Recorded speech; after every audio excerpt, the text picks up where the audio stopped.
Welcome to the INFOWARS Nightly News. I'm David Knight. It's July 7th, 2014.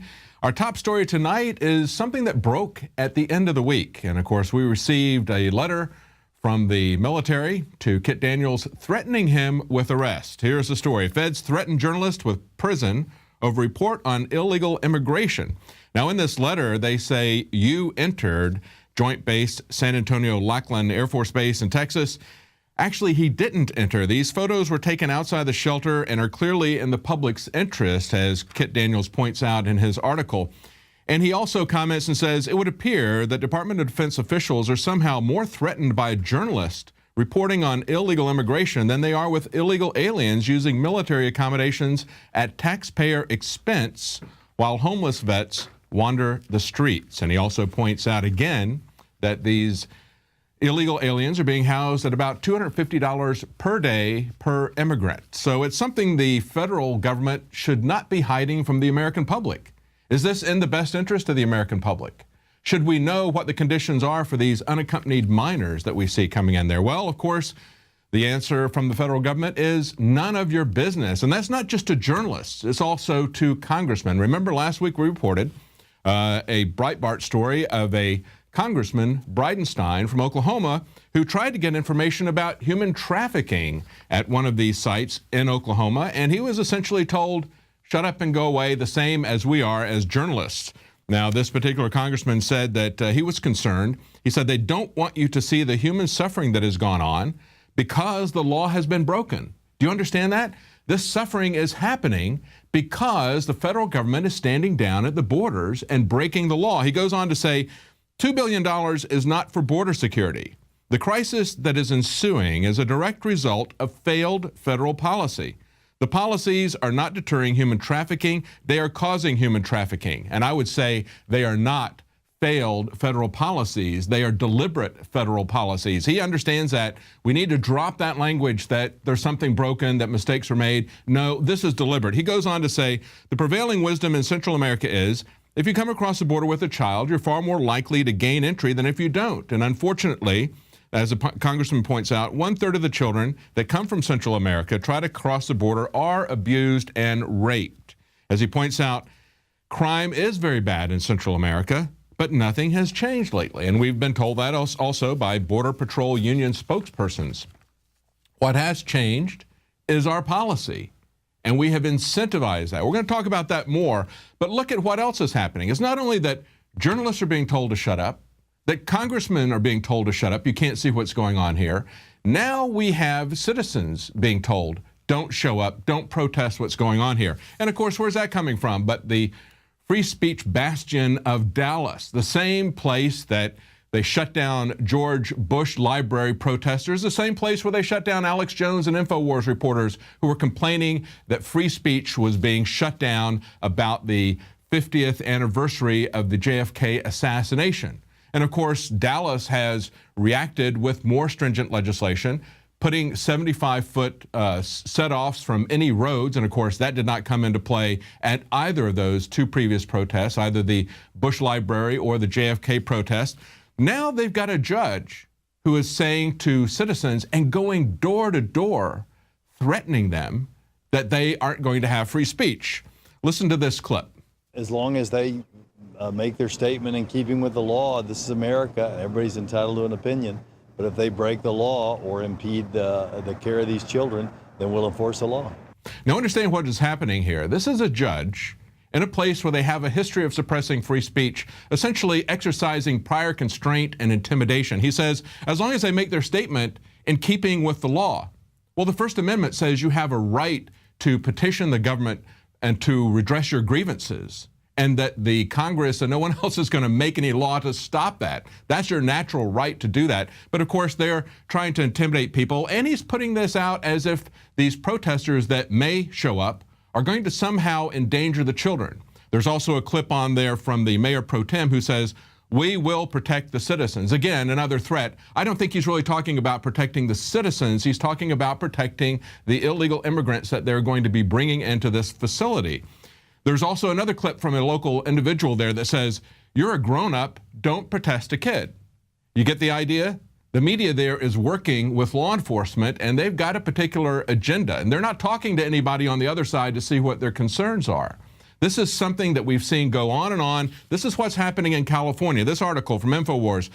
Feds plan riot cops to push through illegals in California. They are now calling up ICE riot cops because we have people in Murrieta, California, who said that they don't want 150 people brought in every 72 hours. They're concerned about that. So they protested over the weekend. They actually turned back the ICE trucks, the vehicles. And so now they have responded with more force.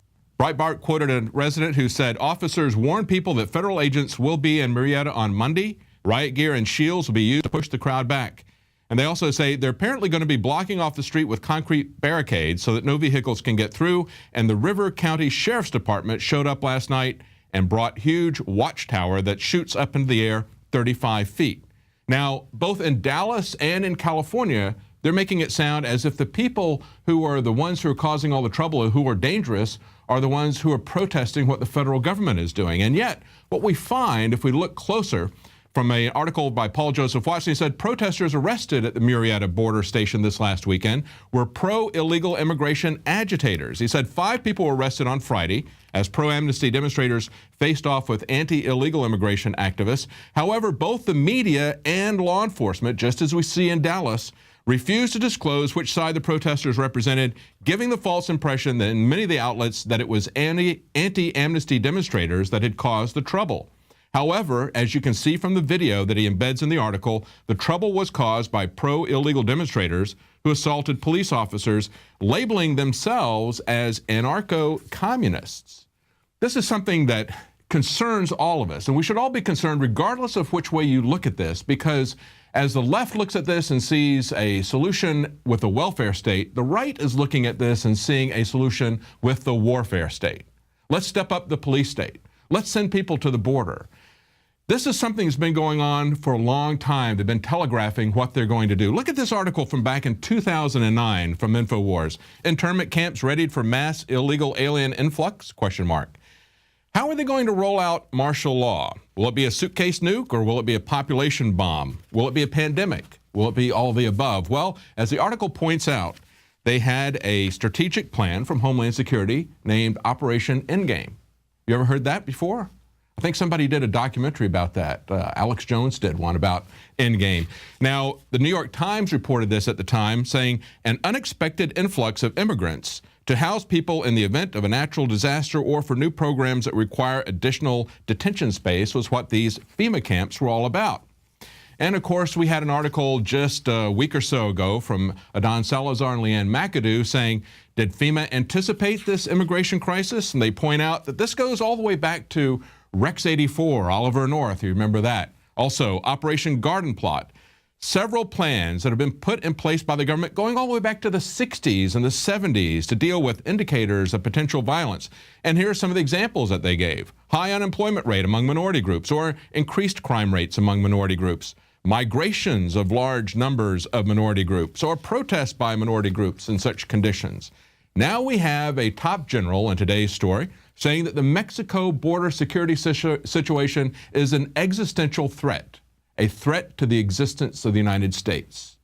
See, the left always wants to increase the size of the state using the welfare state, and the right always wants to increase it with a warfare state. Are they going to turn America into a prison? Martial law at the border, massive fence at the border. I don't think that's the way we need to approach this. But this is what the general says.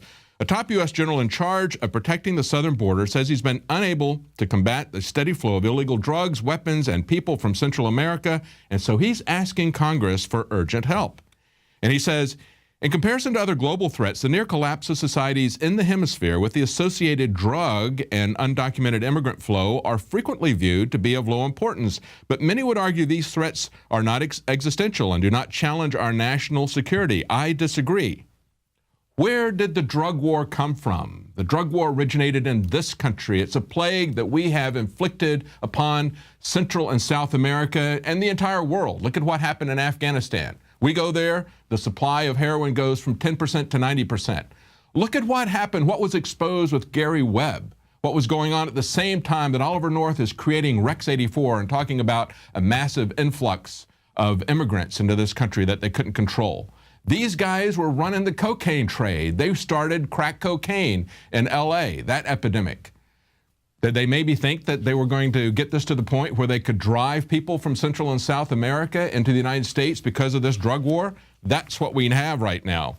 And of course, this article also points out that it's a Democratic coalition that wants funding and resources for Southcom. So they're going to get involved with this on the warfare side as well. Of course, the Republicans will march in lockstep behind that. They may put up a little bit of token resistance to the welfare state, but certainly not to increasing the military presence.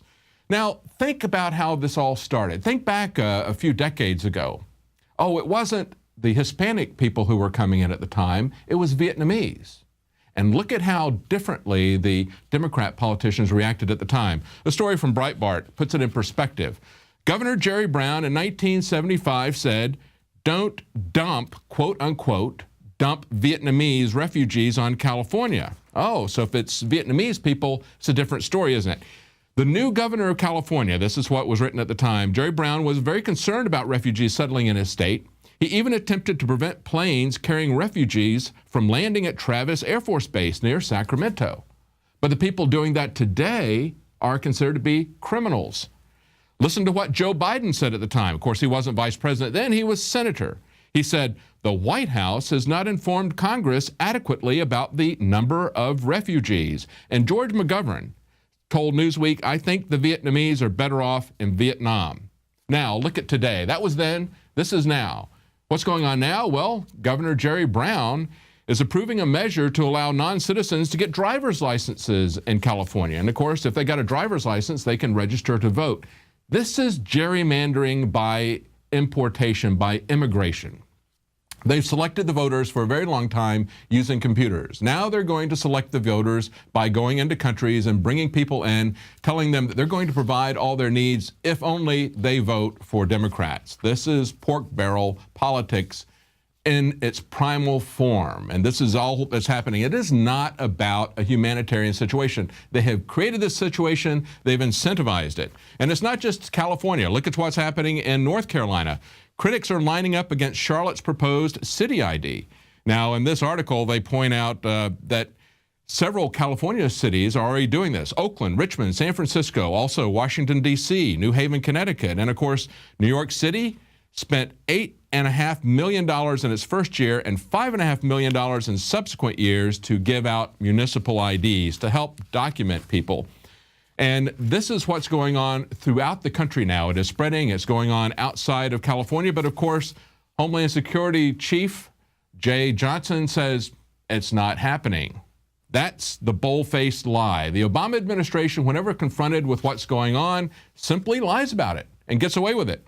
The DHS chief says he has zero tolerance on illegal immigration, although it might take a while to deport people. Okay, well, that's not even being worked on. He says, our border is not open to illegal immigration, and we're taking a number of steps to address it, including turning people around faster. Well, if it wasn't open to illegal immigration, they wouldn't be turning people around. Of course, they could detain people until they verified whether they were citizens or not and then send them back, but the catch and release program incentivizes it, but not so much as the actual policies themselves. Look at the actual DREAM Act. Now, this is 2 years that this has been going on. You know, we used to have another dream. We used to call it the American dream. How did they incentivize the American dream? And of course, that was, quote unquote, owning your own home with a mortgage. Well, they gave you a home mortgage deduction so that you could own your own home. How did that work out for Americans? How is this going to work out for those who are coming to America now under the DREAM Act? Is this going to be another pump and dump? What are they going to do to stick the knife in their backs? But of course, bubbles and crises are the way that they create and manipulate everything. This is just another bubble, another crisis, because it allows them to control things. And understand that the DREAM Act, as it was written, was supposed to be for children. That's the way it was sold to us, right? Do you realize that this goes up to people